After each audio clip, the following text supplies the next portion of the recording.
কয়েকদিনের ধারাবাহিক বৃষ্টিপাতে মে মাসের শুরু থেকে রাজধানী ঢাকাসহ দেশে যে স্বস্তি ফিরে এসেছিল তা হয়তো বেশি দিন স্থায়ী হচ্ছে না। কেননা আবহাওয়া অফিসের দেওয়া পূর্বাভাস অনুযায়ী চলতি মাসের মাঝামাঝি আবার আসছে অস্বস্তিকর গরম। আবহাওয়া অধিদপ্তর আগামী ৭২ ঘন্টার আবহাওয়ার পূর্বাভাস দিয়ে বলছে, সোমবারের পর থেকেই একটু একটু করে বাড়বে তাপমাত্রা। আবহাওয়াবিদদের মতে ১৪ তারিখ পর্যন্ত বৃষ্টিপাত অব্যাহত থাকতে পারে, এরপরেই বাড়বে তাপমাত্রা। ১৫ তারিখ থেকে শুরু হতে পারে তাপপ্রবাহ। আবহাওয়া অফিস বলছে, এপ্রিল মাসে যে তীব্রতা দেখা গেছে ততটা তীব্র হবে না মে মাসের তাপপ্রবাহ। মে মাসের ১৫-২০ তারিখের মধ্যে যে তাপপ্রবাহের পূর্বাভাস রয়েছে ঢাকাসহ সারা দেশের বিভিন্ন জায়গায়, সেটি হতে পারে মৃদু থেকে মাঝারি। এদিকে আরও জানা যায়, বজ্র ঝড়ের তীব্রতা কমে গেলেই তাপমাত্রা বাড়তে শুরু করবে। বৃহস্পতিবার থেকে শুরু হওয়া এই তাপপ্রবাহ মৃদু তাপপ্রবাহী হবে। সর্বোচ্চ তাপমাত্রা হতে পারে ৩৭ ডিগ্রি পর্যন্ত।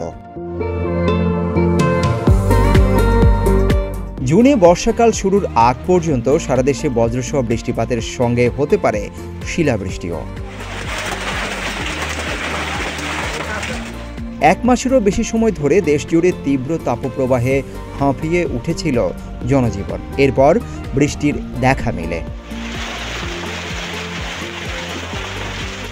এপ্রিল মাস জুড়ে তীব্র দাবদাহে উষ্ণাগত হওয়ার উপক্রম ছিল জনজীবন।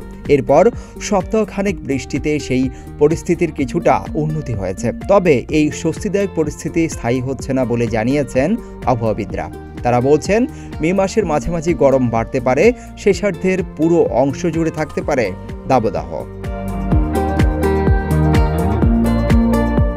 আবহাওয়ার পূর্বাভাসে বলা হয়েছে, ১৫ মের পর থেকে তাপমাত্রা বাড়ার সাথে সাথে ওই সময়ে রংপুর, ময়মনসিংহ, সিলেটের কিছু কিছু জায়গায় বিক্ষিপ্তভাবে বৃষ্টি হতে পারে। কিন্তু এখনকার মতো একসঙ্গে সারা দেশে বৃষ্টিপাত হবে না।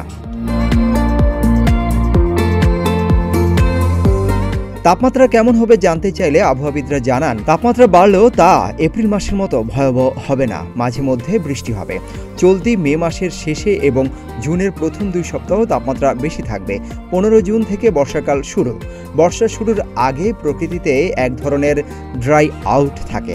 এ সময় তাপমাত্রা বেশি থাকে।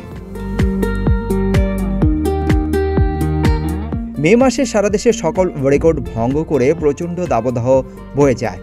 আবহাওয়া অধিদপ্তরের মতে, আমাদের দেশে এই হিট ওয়েভ শুরু হয় ৩৬ ডিগ্রি সেলসিয়াস থেকে। তা কিছু কিছু স্থানে ৪৩ ডিগ্রি সেলসিয়াস ছুঁয়ে যায়। দেশের ইতিহাসে রাজধানী ঢাকায় ১৯৬০ সালে সর্বোচ্চ তাপমাত্রা হয়েছিল ৪২.৩ ডিগ্রি সেলসিয়াস, আর ১৯৬৫ সালে সর্বোচ্চ তাপমাত্রা উঠেছিল ৪২ ডিগ্রি সেলসিয়াস। চলতি বছরের মে মাসের রেকর্ড তাপমাত্রা স্বাধীনতার পর দেশের সর্বোচ্চ। সিদ্দিকুর রহমান, রোমন, প্রতিদিনের বাংলাদেশ।